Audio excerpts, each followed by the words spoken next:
എല്ലാവർക്കും അറിയുന്നത് തന്നെയാണ്. എങ്കിലും പുതിയതായിട്ട് കുക്കിംഗ് ഒക്കെ ചെയ്തു തുടങ്ങുന്ന കുട്ടികളുണ്ടാവുമല്ലോ, അവർക്ക് ഉപകാരപ്പെടും.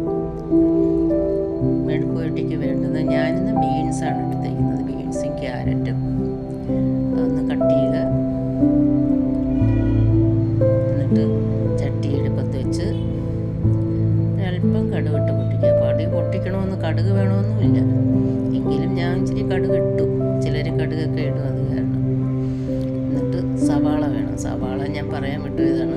സവാളയും ചെറിയ ഉള്ളിയും കൂടെ കട്ട് ചെയ്തത് ചട്ടിയിലേക്ക് ഇടുക. അതൊന്ന് ഉപ്പും കൂടെ ഇട്ട് കൊടുക്കുക, കാരണം അതൊന്ന് വഴണ്ട് വരണമല്ലോ. എളുപ്പം വഴണ്ട് വരാൻ വേണ്ടിയിട്ടാണ് ഉപ്പും കൂടെ ചേർക്കുന്നത്. എന്നിട്ട് അതൊന്ന് കണ്ടില്ലേ, ഉപ്പ് ചേർക്കണം. ഒന്ന് ഇളക്കിയിട്ടൊന്ന് ഒരല്പസമയം മതി ഇത് വഴണ്ട് വരാൻ. ഒരുപാടൊന്നും മൂത്ത് വരേണ്ട കാര്യമൊന്നുമില്ല. എന്നിട്ട് കാന്താരി മുളകാണ് ഞാനിതിൽ ചേർക്കുന്നത്. പച്ചമുളക് അധികം ഞാൻ ചേർക്കാറില്ല. കാന്താരി ആകുമ്പോൾ കുറച്ചുകൂടെ ഗുണമുണ്ട്, അത് കാരണം കാന്താരി മുളക് തന്നെയാണ് ഞാൻ യൂസ് ചെയ്യുന്നത്.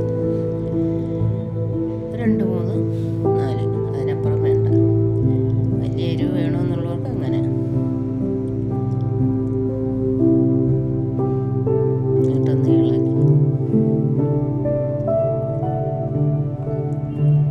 കണ്ടില്ലേ, ബീൻസാണിത്. ബീൻസ് ചരിച്ച് സ്ലൈസ് ചെയ്തതാണ്. സ്ലൈസ് ചെയ്തിട്ട് എന്ന് വെച്ചാൽ അതിനോടൊപ്പം ക്യാരറ്റ് ഉണ്ട്.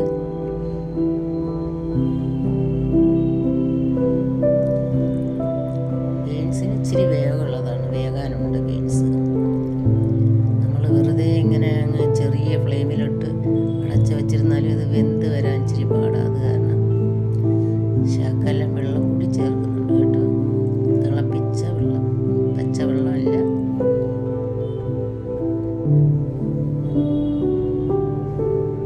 എന്നിട്ടൊന്ന് അടച്ചു വെക്കുക. അതിൻ്റെ വേഗം ഒന്ന് പകുതിയാകുമ്പോഴേക്കും ക്യാരറ്റ് ഇടുക. ക്യാരറ്റിന് അധികം വേവൊന്നുള്ളതല്ല, പച്ചയ്ക്ക് വേണമെങ്കിലും കഴിക്കാവുന്നത് തന്നെയാണ് ക്യാരറ്റ്. ക്യാരറ്റ് ഇട്ട് ഒന്ന് ഇളക്കുക. എല്ലാം കൂടെ ഒന്ന് മിക്സ് ചെയ്തിട്ട് തിളച്ച വെള്ളം അല്പം ചേർക്കണം, അല്ലെങ്കിൽ ആ ബീൻസ് അങ്ങനെ വെന്ത് വരില്ല. അതിന് വേണ്ടിയിട്ടാണ്, ശകലം മതി.